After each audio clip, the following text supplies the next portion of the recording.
Priorité santé. Caroline Paré. Bonjour à toutes et à tous. Elle peut être provoquée par différents agents pathogènes, virus, bactéries, champignons qui vont déterminer la nature du traitement le mieux adapté.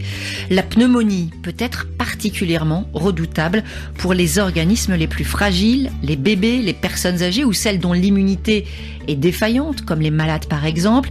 Et si aujourd'hui, cette infection respiratoire aiguë des poumons cause à elle seule 15% du nombre total de décès d'enfants de moins de 5 ans dans le monde, d'après les chiffres de l'OMS, eh bien, la pneumonie peut être prévenue en ciblant plusieurs directions. D'abord, bien sûr, la vaccination, c'est en premier lieu, c'est une priorité, mais aussi l'hygiène, la qualité de l'air, notamment dans les habitations, en évitant le tabagisme et en aérant les pièces dans lesquelles du combustible est brûlé. Prévention qui passe aussi par une attention particulière pour les personnes en situation de déficit immunitaire, comme par exemple celles infectées par le VIH. Et quand l'infection est là, il est indispensable de consulter pour poser le bon diagnostic, lancer le traitement et éviter une confusion avec d'autres maladies pulmonaires qui risqueraient de retarder la prise en charge et de favoriser les complications. C'est aujourd'hui la journée mondiale de la pneumonie. On en parle avec vous, professeur Jean-Damien Ricard. Bonjour. Bonjour. Vous êtes adjoint au chef de service de médecine intensive et réanimation de l'hôpital Louis-Moury à Colombes, président du conseil scientifique de l'UFR de médecine Paris Diderot, membre du groupe de recherche et d'enseignement en pneumo-infectiologie. Tout à l'heure, nous serons en ligne d'Abidjan. On retrouvera le professeur Bernard Coffin-Goran, chef de service de pneumologie au CHU Cocody, président de la Société ivoirienne de pneumologie. En fin d'émission, on va donner la parole à Stéphane Besançon pour sa chronique nutrition. Stéphane Besançon, nutritionniste, directeur de l'ONG Santé Diabète à Bamako, au Mali. Et bien sûr, pour cette émission, on attend vos questions, on attend vos messages sur la page Facebook et appelez-nous au 33 1 80 82 75 75. Priorité santé sur RFI. Professeur Jean-Damien Ricard, on va commencer, si vous le voulez bien, par la question clé du diagnostic, décrire les signes particuliers, les symptômes qui montrent, par exemple, qu'un patient souffre d'une pneumonie et pas d'une bronchite. Alors, il faut bien comprendre qu'il y a un continuum anatomique entre les bronches et le poumon profond. Et la pneumonie, sa définition, c'est vraiment l'infection du parenchyme pulmonaire. Et donc, elle s'associe à des signes qui sont distincts de la bronchite, même si au départ, une pneumonie peut commencer par une simple bronchite. Pour la personne qui ne s'y connaît pas, ça veut dire qu'on va dire la bronchite, c'est plus haut. Tout à fait. La pneumonie, c'est plus bas. De façon schématique, voilà. C'est exactement cela. Et on sait également que les mécanismes de défense sont pas exactement les mêmes au niveau des bronches que des alvéoles, donc le poumon profond. Et donc, ce qui va caractériser plus particulièrement la pneumonie, c'est justement l'atteinte donc du parenchyme pulmonaire, dont sa fonction est d'assurer les échanges gazeux et l'oxygénation du sang. Et donc, lorsque vous avez un territoire plus ou moins important du poumon profond qui est atteint par l'infection, forcément, ça ampute les capacités du poumon à oxygéner correctement le sang. Et donc, un des symptômes qui vraiment distingue les deux, c'est l'essoufflement, la dyspnée, parce que il y a une baisse dans la quantité d'oxygène dans le sang. Est-ce que la pneumonie, c'est une maladie en tant que telle, ou plutôt c'est une complication quand on a eu avant une autre maladie? Alors, ça peut être les deux. C'est avant tout une maladie en elle-même. Il faut savoir que elle atteint un très très grand nombre de personnes. Elle est responsable d'un très très grand nombre de décès par le monde. Dans un certain nombre de cas, évidemment, elle complique une maladie chronique, un déficit immunitaire ou simplement une atteinte respiratoire. Mais encore une fois, la plupart du temps, c'est une maladie en soi. On va revenir à cette description très précise des symptômes. Mon enfant a du mal à respirer, on a dit ce problème respiratoire. Qu'est-ce qu'il y a d'autre comme signes clairs qui font pencher vers le diagnostic de la pneumonie? Alors, ça va être donc évidemment une fièvre qui sera peut-être un petit peu plus soutenue que lors d'une simple bronchite, cet essoufflement, et peut-être aussi le fait d'arrêter un certain nombre d'activités. Vous n'allez pas forcément repérer directement l'essoufflement, mais l'enfant va peut-être tout simplement s'arrêter de jouer de la même façon, et donc parce que ça témoigne de sa difficulté à respirer. L'association de fièvre est systématique ? Alors, dans un très très grand nombre de cas, la fièvre est présente. Il faut savoir que on sait que c'est chez le sujet âgé, la fièvre est parfois absente ou moins importante. Donc, on n'éliminera pas systématiquement le diagnostic de pneumonie sous prétexte qu'il n'y a pas de fièvre. Il y a un autre point important, c'est que un grand nombre, soit de parents, soit d'adultes, vont s'automédiquer avec des antipyrétiques, comme le paracétamol, et donc cela peut évidemment masquer la fièvre. Donc si jamais vous consultez parce que vous pensez éventuellement que vous avez une atteinte respiratoire et potentiellement une pneumonie, il sera très important de dire soit à votre médecin généraliste, soit au médecin des urgences, que vous avez pris des antipyrétiques et essayer de dire à peu près à quel moment vous les avez pris, parce qu'on sait qu'ils ont une certaine durée d'action. Est-ce qu'on voit aussi, quand on est atteint de pneumonie assez rapidement, une sorte de fatigue généralisée sur certains, par exemple les plus jeunes, une sorte d'atonie, il n'y a plus l'envie de jouer, on va dire, plus l'envie de manger, toutes ces choses qui font qu'on a un syndrome grippal? Tout à fait, en sachant que, en fonction des germes qui sont responsables de la pneumonie, on a des présentations différentes.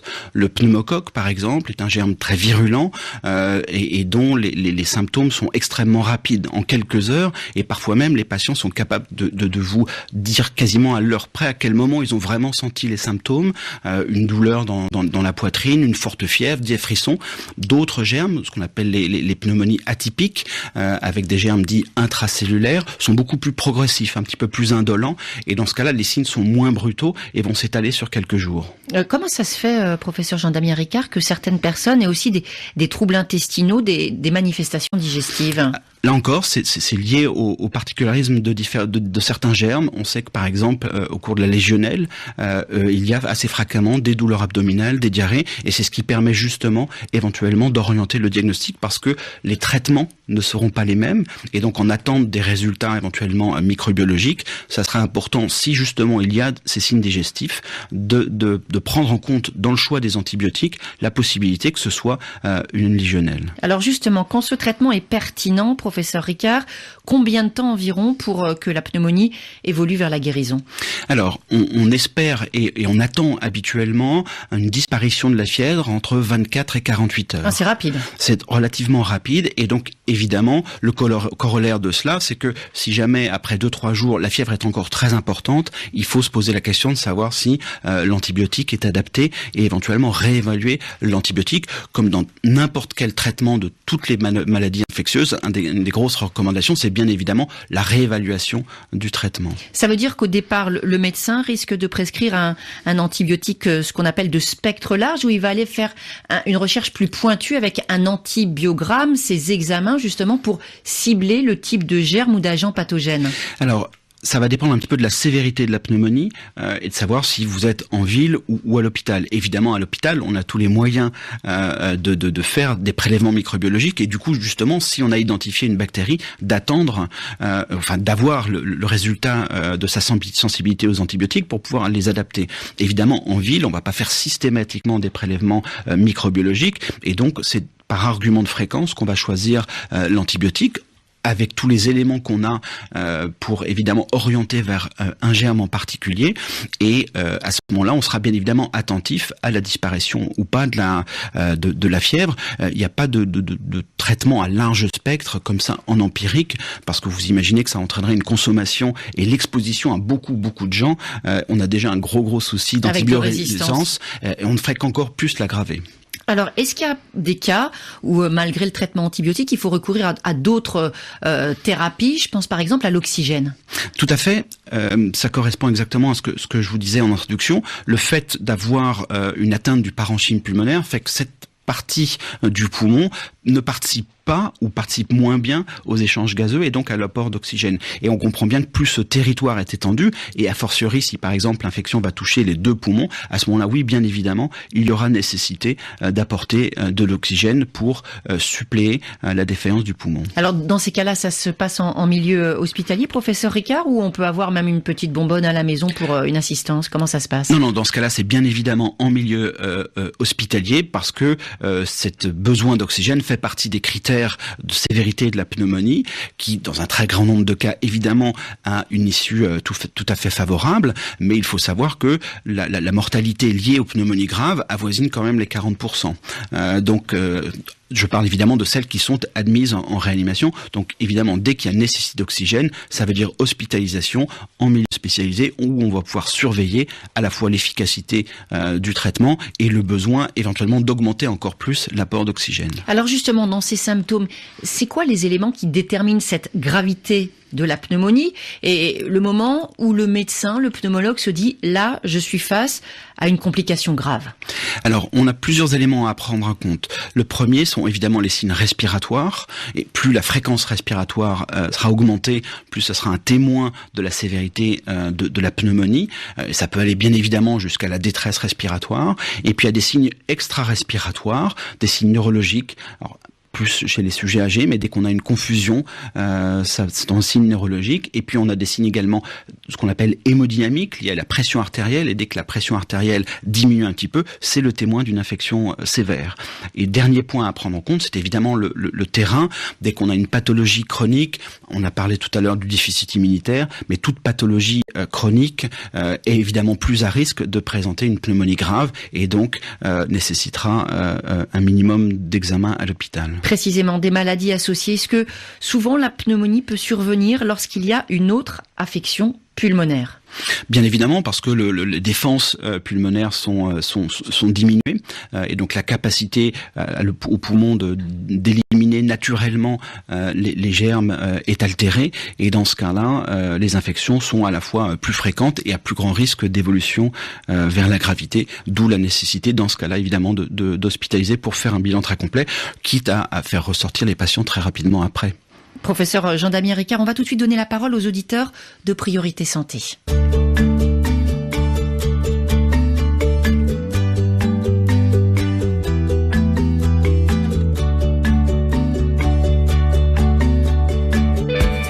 Priorité Santé sur RFI. Ce premier auditeur, il est en ligne de Côte d'Ivoire, d'Abidjan, c'est Ousmane. Bonjour Ousmane. Bonjour. On vous écoute Ousmane. Oui, en fait, ma préoccupation, j'ai ma fille de 22 mois dehors sous l'air conditionné, en fait. Maintenant, je pense que souvent, elle va dormir chez sa grand-mère. Et là-bas, elle ne dort pas sous l'air conditionné.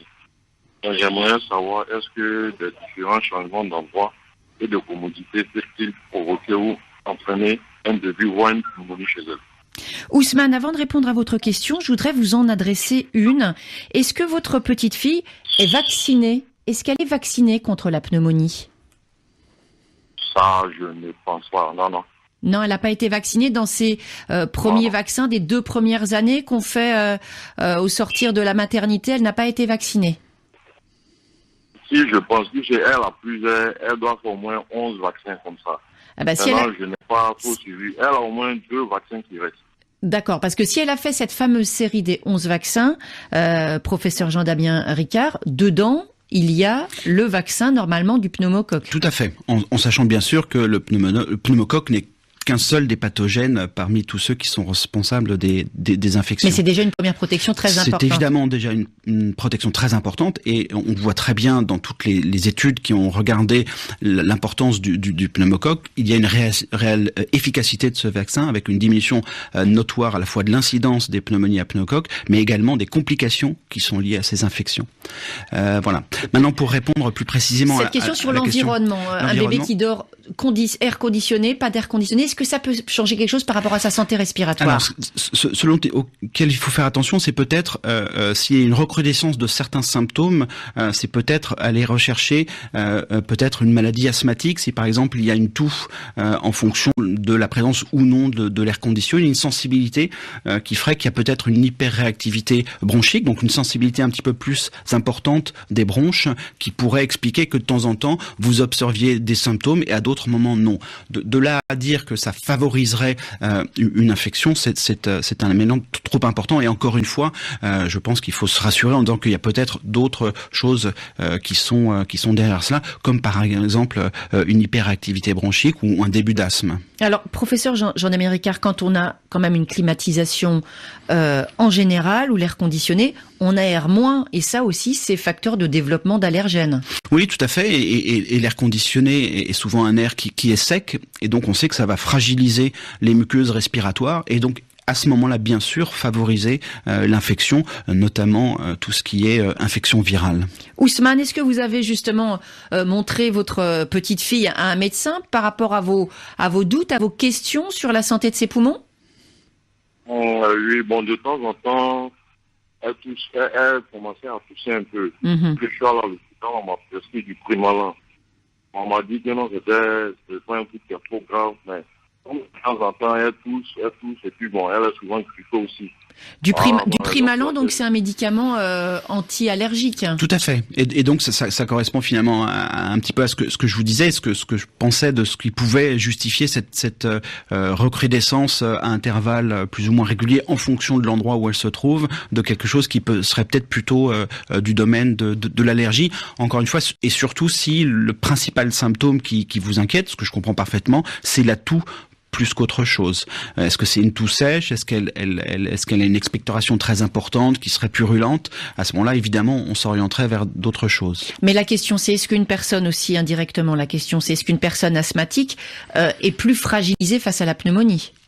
Alors, ça va dépendre aussi de la sévérité de cette maladie asthmatique et je dirais que c'est peut-être plus les conséquences après pour cette personne, si jamais elle développe une pneumonie, d'avoir une forme un petit peu plus sévère. Voilà Ousmane pour ces réponses au sujet de la santé respiratoire de votre fille. Est-ce que vous avez une question supplémentaire? Non, c'est bon. Très bien. Eh ben, vous souhaite une excellente journée à Abidjan. On va partir pour le Burkina, pour Koudougou. On retrouve Souleymane. Bonjour Souleymane. Bonjour Caroline. On vous écoute.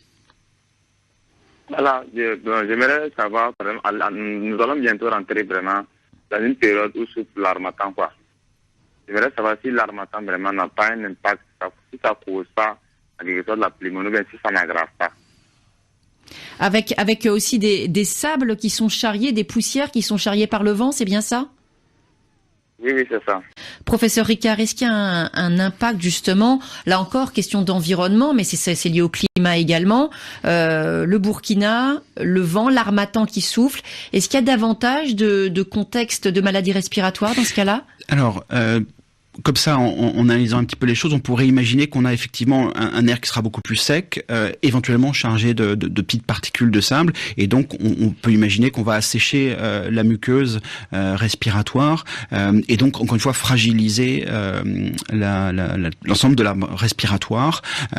De là, encore une fois, pouvoir faire un lien de causalité directe avec la pneumonie est un petit peu difficile. Moi, je n'ai pas de notion d'étude qui ait forcément étudié ce lien entre épisodes de grands vents comme ça chaud. En revanche, si on le rapproche aux épisodes de pollution atmosphérique, mais là, on sait qu'on a un certain nombre de polluants atmosphériques qui sont beaucoup plus agressifs envers le poumon. À ce moment-là, on peut faire le lien. Mais encore une fois, sur cette question de l'harmattan et du vent, en dehors d'une dessiccation un petit peu de l'épithélium, donc un assèchement qui fragiliserait cet épithélium, c'est le seul élément que je vois là comme ça. Est-ce que vous avez d'autres questions, Souleymane? Oui, j'aimerais savoir si vraiment il y a des aliments qui vont renforcer l'immunité ou bien qui peuvent causer vraiment la pneumonie. Alors, je me permets de vous poser cette question parce que, professeur Jean-Émile Ricard, il y a un élément qu'on n'a pas évoqué, c'est la malnutrition. Pour toutes les maladies, c'est évident, ça favorise le développement des pathologies, mais peut-être encore plus pour ce genre de maladies où la fragilité des tissus ou de la muqueuse peut être en jeu. Tout à fait. C'est exactement ce que j'allais évoquer. Alors, je vais déjà tout de suite répondre à une de vos questions. Je n'ai pas connaissance, évidemment, d'un aliment qui provoquerait la pneumonie. En revanche, vous avez tout à fait raison. On sait que dans tous les pays à bas revenus économiques, les questions de malnutrition sont des éléments majeurs dans la survenue des affections pulmonaires. Et on montre très bien dans toutes les études épidémiologiques qu'il y a une corrélation très directe entre le revenu et les conditions de vie et l'incidence des pneumonies, à la fois incidence et malheureusement mortalité également. Voilà donc Souleymane, bien manger pour être en bonne santé, ça vaut pour la pneumonie mais ça vaut pour bien sûr tous les risques de maladies. On vous souhaite une excellente journée à Koudougou au Burkina Faso. J'ai sous les yeux d'autres messages, ce sont des messages Facebook de nos auditeurs. Lutumba qui vit à Kinshasa en RDC pose cette question. vous allez répondre, je pense, assez rapidement. Est-ce que la pneumonie est génétique ? Alors, il existe des déficits immunitaires d'ordre génétique qui ont été très très bien documentés et qui du coup fragilisent et exposent les enfants à des infections et notamment des infections pulmonaires. Donc cet élément de réponse, c'est dire oui, lorsqu'on a un déficit immunitaire d'ordre génétique, alors oui, on a plus facilement des pneumonies. Maintenant, encore une fois, compte tenu de la fréquence de cette infection, il n'y a pas de terrain génétique particulier qui ait pu être identifié lorsqu'on n'a pas de déficit connu. Alors, autre question, et je suis très contente qu'il l'ait posée, c'est Aimé de Djamena Ochad, parce qu'on n'a pas encore prononcé le mot. La cigarette peut-elle être une des causes de la pneumonie ? On n'a pas encore parlé de l'impact du tabac sur cette santé pulmonaire, c'est un comble. Alors c'est effectivement un élément majeur. Les patients que nous voyons nous en réanimation pour une pneumonie grave et donc qui nécessite d'être en réanimation ont le plus souvent un tabagisme, qu'il était passif ou actif, et donc c'est vraiment un élément de prévention majeur. On sait très bien que le tabac altère le fonctionnement du poumon dans l'ensemble de ces éléments, y compris de ses défenses contre l'infection. Vous diriez que le tabac est un facteur pour la pneumonie ou ça favorise les complications ? Je pense que c'est l'ensemble, c'est-à-dire que encore une fois, compte tenu de l'ensemble des méfaits du tabac, c'est à la fois une fragilité vis-à-vis de l'infection et également un risque pour des complications. On va poursuivre cet échange avec vous, professeur Jean-Damien Ricard, juste après une petite pause musicale avec Fatoumata Diawara et ce titre Bonia.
Fatoumata Diawara sur RFI Priorité Santé. On continue de parler de la pneumonie en votre compagnie. Professeur Jean-Damien Ricard, membre du groupe de recherche et d'enseignement en pneumo-infectiologie. On a abordé en première partie de l'émission les symptômes, la prise en charge, si vous le voulez bien.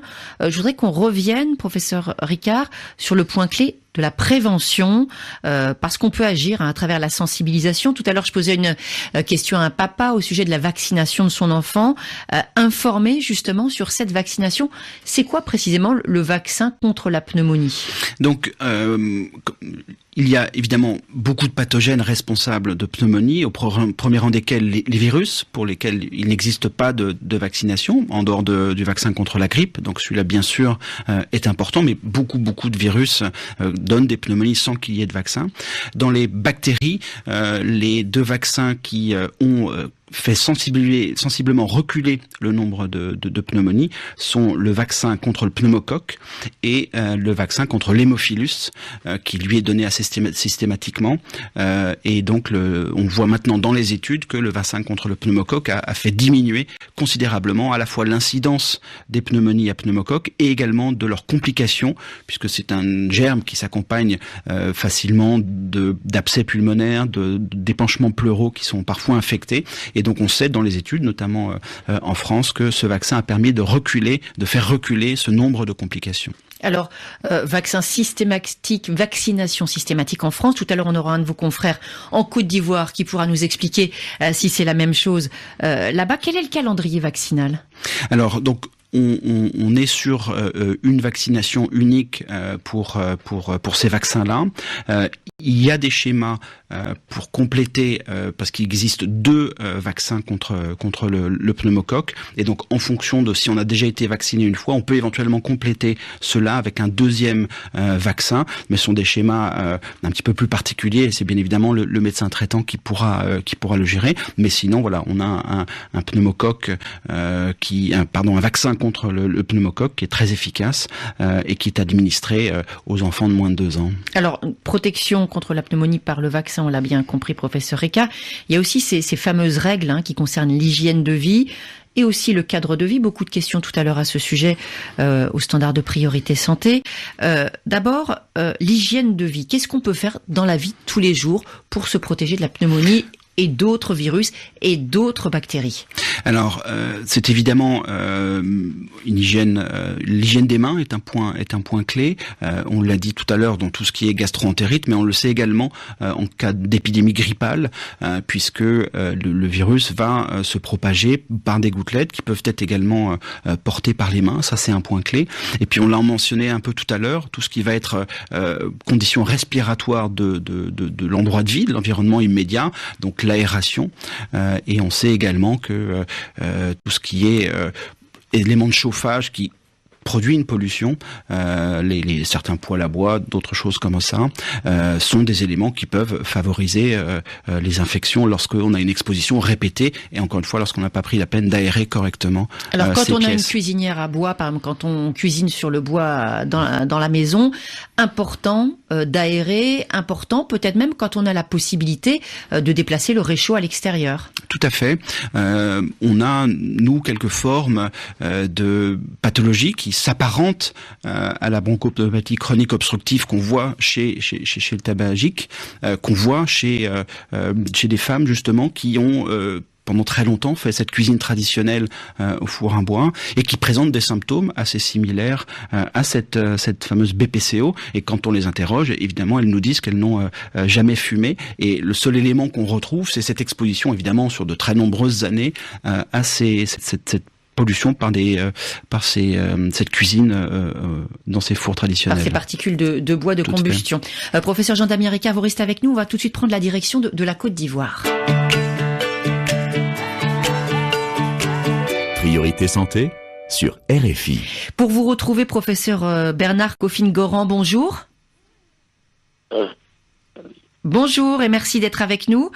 Vous êtes chef de service de pneumologie au CHU Cocody, président de la Société ivoirienne de pneumologie.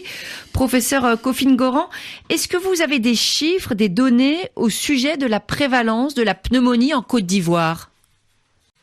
Voilà, bien entendu, nous avons des chiffres, mais qui ne reflètent pas le point national. Il y a quelques études parcellaires au niveau des hôpitaux qui montrent quand même que la pneumonie, c'est la deuxième cause d'hospitalisation dans 25 à 33% des malades que nous voyons chaque année. Dans les centres périphériques, c'est-à-dire en traitement de ville, c'est la première cause de consultation, la pneumonie. Est-ce que c'est un motif de consultation très fréquent, professeur Coffin-Goran? Est-ce que c'est un motif fréquent d'hospitalisation? Je disais tout à l'heure, c'est un motif très très fréquent de consultation dans les centres en traitement de ville, c'est-à-dire pour les formes peu graves qu'on suit en externe, c'est pratiquement la première cause de consultation. En particulier sur les enfants de moins de 5 ans, je pense qu'on pourra y s'attarder un moment, qui présentent un certain nombre de facteurs qui favorisent l'éclosion de cette pathologie. Sur les adultes également, c'est la deux causes en hospitalisation. Et là, il s'agit de formes graves du fait essentiellement de l'infection, l'importance de l'infection à VIH, parfois des difficultés d'alimentation équilibrée. C'est la deuxième cause d'hospitalisation, mais la première cause de mortalité sur l'adulte chez nous. Donc très très important. Il y a une question qu'on a posée tout à l'heure au sujet de la vaccination, notamment la vaccination des enfants. Professeur Bernard Coffin-Goran, est-ce qu'aujourd'hui les différents vaccins sont accessibles pour tous les enfants en Côte d'Ivoire? Oui, la vaccination constitue un volet préventif extrêmement important. Et en Côte d'Ivoire, il y a le programme de vaccination élargie qui est systématique, qui permet de couvrir la plupart des enfants. Et cette vaccination va concourir avec d'autres actions à la prévention des pneumonies. Parce qu'il y a un certain nombre de facteurs particuliers dans notre contexte. En dehors des facteurs classiquement connus, nous avons par exemple la pandémie l'endémie de la rougeole, de la coqueluche. Je crois que ça c'est de plus en plus rare, mais l'infection à VIH, le tabagisme passif qui croît dans notre environnement également, la promiscuité et puis le logement insalubre, mal aéré, la malnutrition. Et puis, vous avez une pathologie particulière telle que la drépanocytose qui va favoriser les infections, les pneumonies chez ces enfants. En affaiblissant généralement l'organisme. Professeur Coffin-Goran, est-ce qu'il y a des moments dans l'année où les enfants sont plus vulnérables justement aux pneumonies? Oui, il y a deux grandes périodes. Il y a l'une des périodes que nous vivons actuellement et qui va atteindre son point culminant au mois de décembre, janvier, que nous appelons l'harmattan, qui est constitué essentiellement de micro-organismes, véhicules qui viennent du Sahara et du désert. Et c'est la deuxième période, c'est la période de la grande saison des pluies qui va habituellement du mois de mai à mi-juillet. Et c'est pendant ces deux périodes, nous avons une augmentation importante des cas de pneumonie. Est-ce que vous constatez que certains patients, quand ils viennent consulter, arrivent un petit peu tard, professeur Coffin-Goran? Est-ce que vous pouvez parler, en particulier pour la pneumonie, d'une quantité importante de retard de diagnostic? Ah oui, c'est le quotidien que nous vivons, puisque moi je suis dans un CHU, donc à l'hôpital, et nous voyons, je vous ai dit, c'est la deuxième cause d'hospitalisation. Ça veut dire qu'avant, les patients sont allés, par exemple, chez le tradipraticien, n'ont pas reçu le remède adapté et arrivent un petit peu tard pour vous voir? Il y a un peu de tout. Nous avons évalué l'itinéraire thérapeutique. Bizarrement, ce qu'on croit, paradoxalement, ce qu'on croit, ceux qui sont allés chez un tradipraticien de... On a perdu la ligne, on n'entend plus. On va essayer de rejoindre le professeur Coffin-Goran pour poursuivre cet échange avec la vision justement d'Abidjan sur cette maladie infectieuse. On vous retrouve en studio, professeur Jean-Damien Ricard. On évoquait tout à l'heure justement le conditionnement entre le niveau de développement. C'est absolument essentiel quand on parle par exemple de malnutrition et du développement de ces maladies infectieuses. C'est quelque chose qu'on voit. Plus on meurt beaucoup plus de pneumonie, on va dire, dans les pays du Sud qu'aujourd'hui en Europe, dans les pays occidentaux, les pays dits développés. Tout à fait. Il y a une vraie fracture nord-sud dans les infections pulmonaires. C'est extrêmement clair. On peut avoir des taux de mortalité qui varient de 1 à 500 pour 100 000 cas. Donc ça fait vraiment une variation très importante. Et je voulais juste revenir, puisque votre question à mon collègue m'a fait rappeler un élément clé puisque vous parliez de retard thérapeutique, c'est évidemment un gros souci pour nous, et un certain nombre des formes graves que nous voyons en réanimation justement sont liées à un retard thérapeutique. Et je voulais alerter nos auditeurs sur la prise d'anti-inflammatoires non stéroïdiens. Sont des médicaments donc contre la douleur et la fièvre qui sont extrêmement puissants. Donc la question n'est pas du tout de remettre en cause leur efficacité, bien au contraire, ils sont très efficaces, mais vous comprenez bien que lorsque vous présentez des signes qui comprennent la fièvre, des douleurs un petit peu partout, les myalgies dont on a parlé, qui sont en rapport avec une pneumonie, et que vous prenez ces anti-inflammatoires non stéridiens... Est-ce que vous parlez par exemple d'ibuprofène ? Tout à fait. Alors on dit le nom pour que les auditeurs aient bien la molécule en tête. Voilà, ça peut être de l'Advil chez les enfants.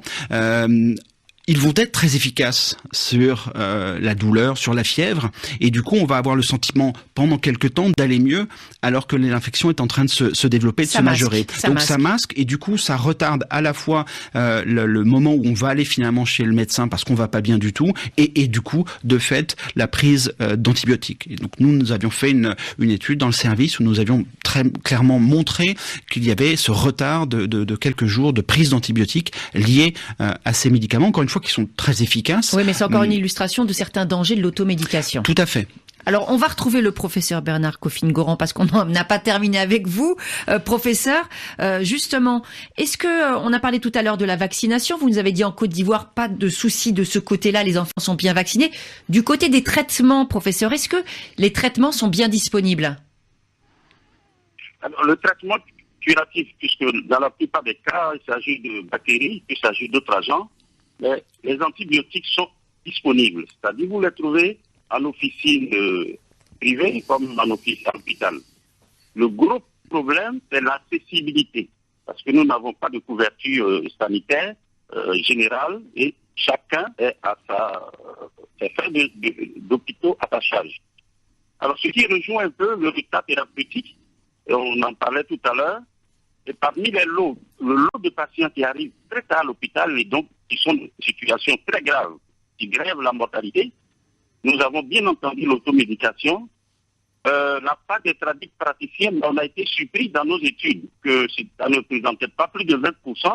Par contre, il y a les croyances ou plutôt qui font que les patients ont plutôt recours à d'autres thérapeutiques spirituelles et ainsi de suite. Et également le fait peut-être de méconnaître la maladie en disant bon ça va passer et voilà. Et ils arrivent, ce sont des maladies qui évoluent très rapidement et quand vous avez les avirons qui sont remplis de pus et de liquide et ils arrivent à des stades malheureusement où l'antibiothérapie n'a pas le temps d'agir puisque 60% de nos décès s'observent dans les 24 premières heures. On voit donc maladie avec une évolution très rapide. J'ai une dernière question, professeur Coffin-Goran. Tout à l'heure, vous évoquiez justement cette absence de couverture santé universelle dans votre pays, on l'a bien compris. Par contre, pour les moins de 5 ans, est-ce qu'il y a un programme spécifique de prise en charge? Quand une maman arrive à l'hôpital avec un bébé, quand il y a une pneumonie, est-ce que là, les antibiotiques vont être délivrés de façon gratuite ou pas? Il y a actuellement un système qui permet de prendre en charge les enfants de moins de 5 ans et puis les femmes dans les maternités, qui est un programme un peu spécial mis au point par le gouvernement. Mais en dehors de ça, tous les autres patients, en particulier les adultes, ont en charge leurs frais de santé. Donc, ce qu'on peut dire aux mamans qui nous écoutent, qui sont à l'écoute de Priorité Santé, si elles ont des doutes sur la santé respiratoire de leur bébé, c'est plutôt aller vers des services de maternité pour présenter ce bébé à un service pédiatrique, à une infirmière pour justement, éventuellement, voir quel diagnostic faire et quel traitement prendre. Eh bien, on a eu beaucoup de mal ce matin avec cette liaison avec Abidjan. On n'aura pas la réponse à cette question. En tout cas, on remercie infiniment le professeur Bernard Coffin-Goran, chef de service de pneumologie au CHU de Cocody. Le professeur Ngoran qui est également président de la Société ivoirienne de pneumologie. RFI à Abidjan, 97.6 FM.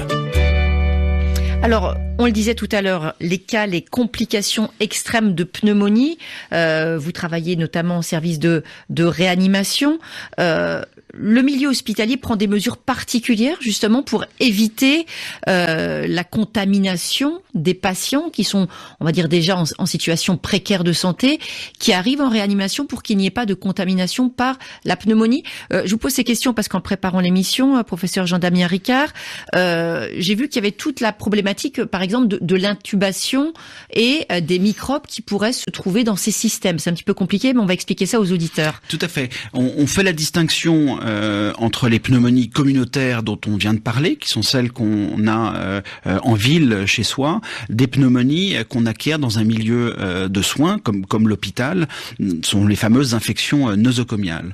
Et donc, chez les patients qui sont en réanimation, et notamment ceux qui sont sous respiration artificielle, ils ont une sonde qu'on appelle une sonde d'intubation qui va relier directement le respirateur à leurs poumons, et donc ça altère complètement les barrières naturelles qui s'opposent à ce que les germes puissent gagner le poumon, notamment au niveau de la glotte, puisqu'on est capable de tousser et d'avaler correctement pour éviter de façon à ce que les germes de la bouche aillent dans le poumon. Lorsqu'on a cette prothèse en plastique qui est dans la trachée, évidemment, la glotte ne joue pas ce rôle de barrière anatomique, et donc on a un certain nombre de sécrétions oropharyngées qui peuvent se contaminer et du coup atteindre le poumon profond et entraîner ce qu'on appelle donc une pneumonie nosocomiale.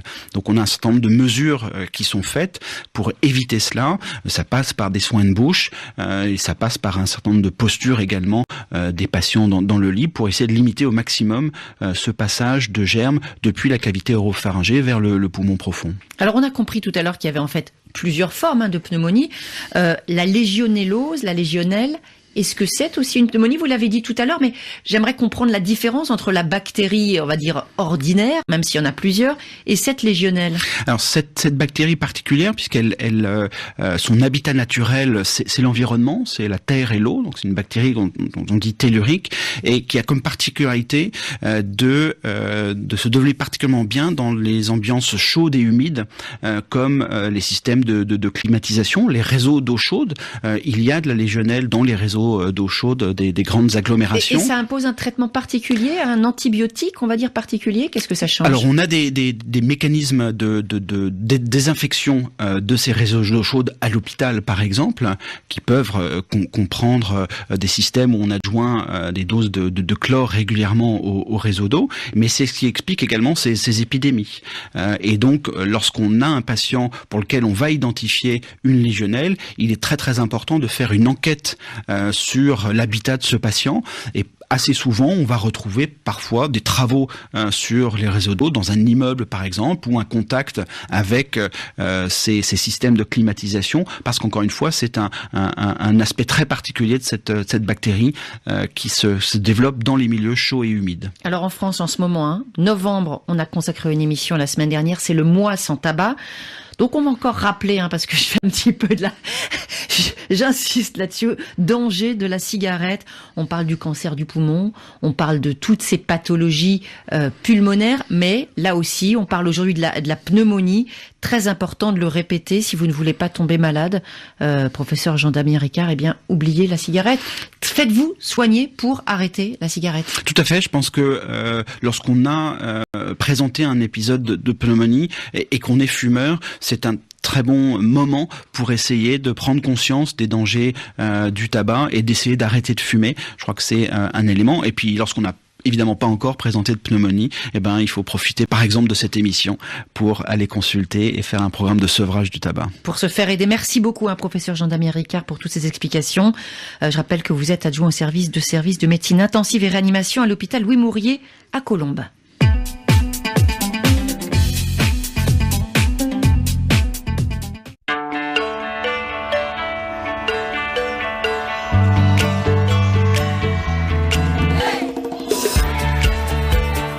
Priorité santé. Caroline Paré. Bonjour à toutes et à tous. Elle peut être provoquée par différents agents pathogènes, virus, bactéries, champignons qui vont déterminer la nature du traitement le mieux adapté.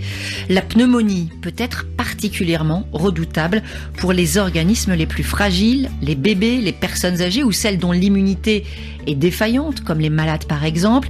Et si aujourd'hui, cette infection respiratoire aiguë des poumons cause à elle seule 15% du nombre total de décès d'enfants de moins de 5 ans dans le monde, d'après les chiffres de l'OMS, eh bien, la pneumonie peut être prévenue en ciblant plusieurs directions. D'abord, bien sûr, la vaccination, c'est en premier lieu, c'est une priorité, mais aussi l'hygiène, la qualité de l'air, notamment dans les habitations, en évitant le tabagisme et en aérant les pièces dans lesquelles du combustible est brûlé. Prévention qui passe aussi par une attention particulière pour les personnes en situation de déficit immunitaire, comme par exemple celles infectées par le VIH. Et quand l'infection est là, il est indispensable de consulter pour poser le bon diagnostic, lancer le traitement et éviter une confusion avec d'autres maladies pulmonaires qui risqueraient de retarder la prise en charge et de favoriser les complications. C'est aujourd'hui la journée mondiale de la pneumonie. On en parle avec vous, professeur Jean-Damien Ricard. Bonjour. Bonjour. Vous êtes adjoint au chef de service de médecine intensive et réanimation de l'hôpital Louis-Moury à Colombes, président du conseil scientifique de l'UFR de médecine Paris Diderot, membre du groupe de recherche et d'enseignement en pneumo-infectiologie. Tout à l'heure, nous serons en ligne d'Abidjan. On retrouvera le professeur Bernard Coffin-Goran, chef de service de pneumologie au CHU Cocody, président de la Société ivoirienne de pneumologie. En fin d'émission, on va donner la parole à Stéphane Besançon pour sa chronique nutrition. Stéphane Besançon, nutritionniste, directeur de l'ONG Santé Diabète à Bamako, au Mali. Et bien sûr, pour cette émission, on attend vos questions, on attend vos messages sur la page Facebook.